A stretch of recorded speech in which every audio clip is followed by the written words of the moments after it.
Hi, இன்றைக்கி தோலி உளுந்து வச்சு சூப்பரான ஒரு குழம்பு ரெசிபி தான் பார்க்க போகிறோம். அதுக்கு 1 டம்ளர் அளவுக்கு கருப்பு உளுந்து எடுத்து நல்லா வறுத்துட்டு அது நல்லா கழுவிட்டு குக்கரில் சேர்த்துக்கணும். அது மூழ்கிற அளவுக்கு தண்ணி விட்டுக்கணும்.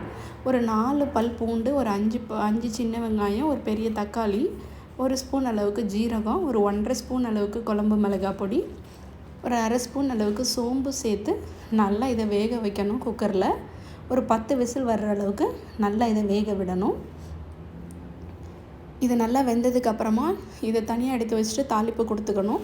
கடுகு, உளுத்தம் பருப்பு போட்டு, கருவேப்பிலை போட்டு, வெங்காயம் போட்டு, ஒரு காஞ்ச மிளகாய் கிள்ளி போட்டு நல்லா தாளித்து எடுத்துகிட்டு பருப்பை நல்லா கடைஞ்சி இந்த தாளிப்பை அதில் கொட்டி தேவையான அளவு தண்ணி ஊற்றி கொஞ்சமாக உப்பு போட்டுட்டு நல்லா கொதி வந்த உடனே இறக்கிட்டோம் அப்படின்னா சூப்பரான தொளி உளுந்து குழம்பு ரெடி ஆகிடும்.